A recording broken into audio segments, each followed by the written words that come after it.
about to hear today is Punishment in Kindergarten, written by Kamla Das. Let us have an introduction about the poem first.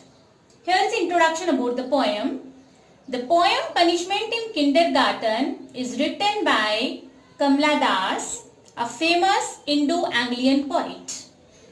It is a little autobiographical poem. The poet in this poem recalls one of her childhood experience. It is an unhappy and painful childhood experience. She remembers it after a long time. It shows the sensitive nature of the poetess. The poem Punishment in Kindergarten reflects the callous and indifferent attitude of the teachers towards their students. The teacher should not be insensitive to the sensitive nature of the little children. This is very important for teachers. In the poem, when Kamla Das is describing the time spent at the kindergarten, the past tense is used. Remember this. But when the poetess is speaking about herself as an adult, she uses the present tense. This is very important for you. The tone of the poet in the poem is nostalgic. This is a nostalgic. Here the poet tells us about the nostalgic spirit of the poem. And what is nostalgia? Nostalgia is a bittersweet yearning, a strong desire, longing for the things of the past. And it is a reminiscence of the poet's childhood. So this poem Punishment in Kindergarten is a reminiscence of the poet's childhood. This was all about the introduction of the poem Punishment in Kindergarten. Here is the text of the poem Punishment in Kindergarten. The poem is divided into three parts, part 1, part 2 and part 3. In the first part of the poem, Kamla Das discusses how her teacher scolded and rebuked her. In the second part of the poem, she memorizes her classmates laughing at her. And in the third part of the poem, she tells us that being an adult, there is no need for her to memorize this experience. 3. Here the poem starts. Today the world is little more my own, no need to remember the pain.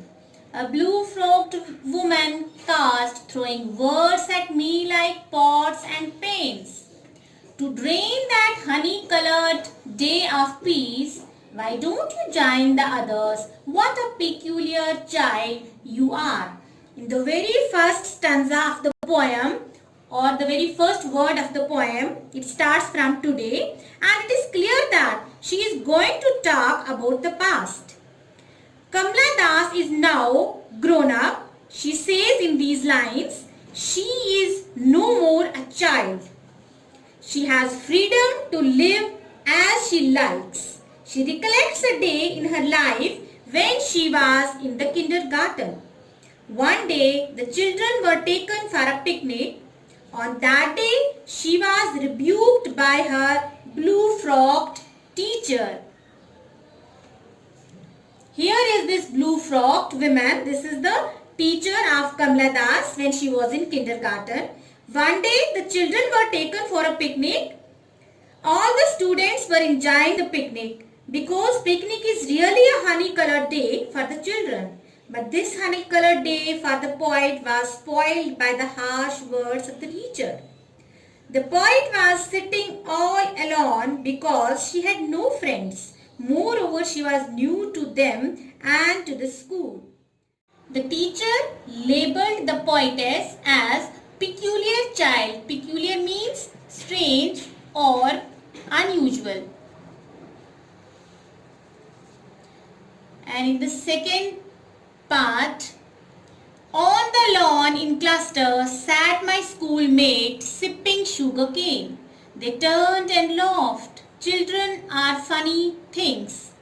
They laugh in mirth at others' tears. I buried my face in the sun-warmed hedge and smelled the flowers and the pain.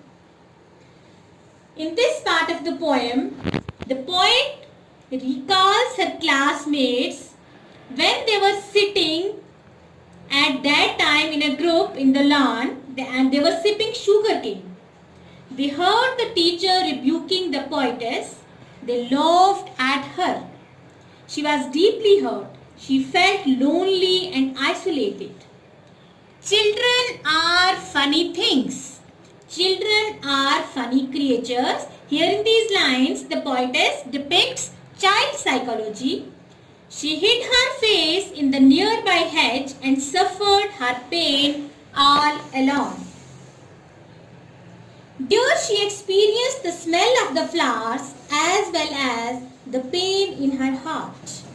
I think she has compared her childhood with the flowers.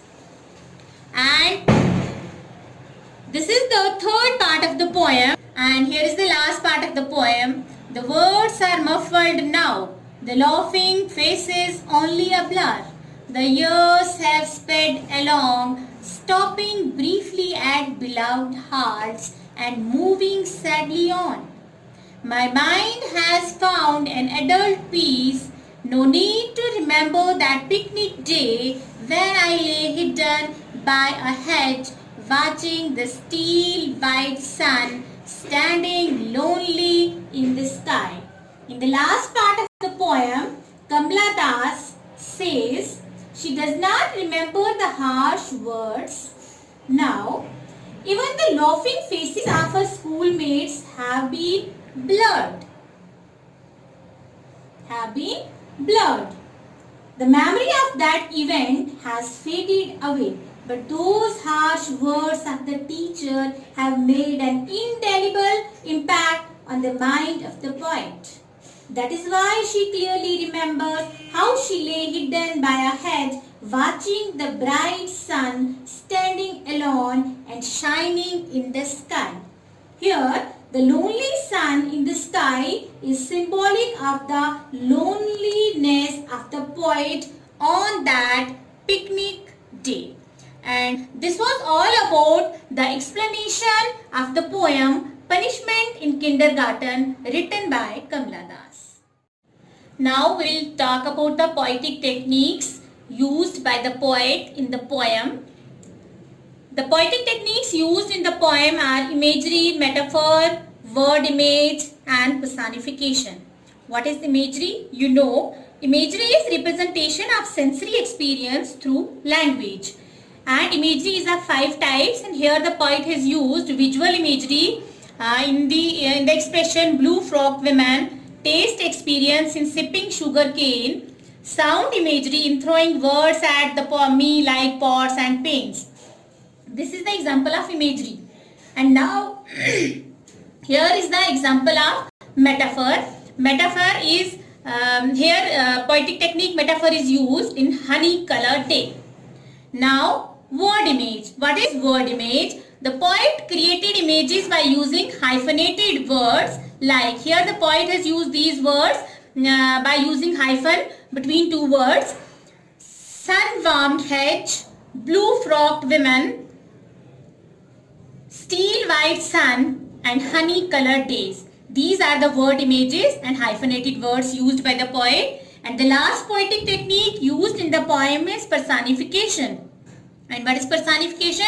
You know, when inanimate objects are compared with human beings or given human traits or characteristics, that is called as personification. In this line, the years have sped. The passing years have been personified as something passing. Hope poetic techniques will be clear to you, and thank you.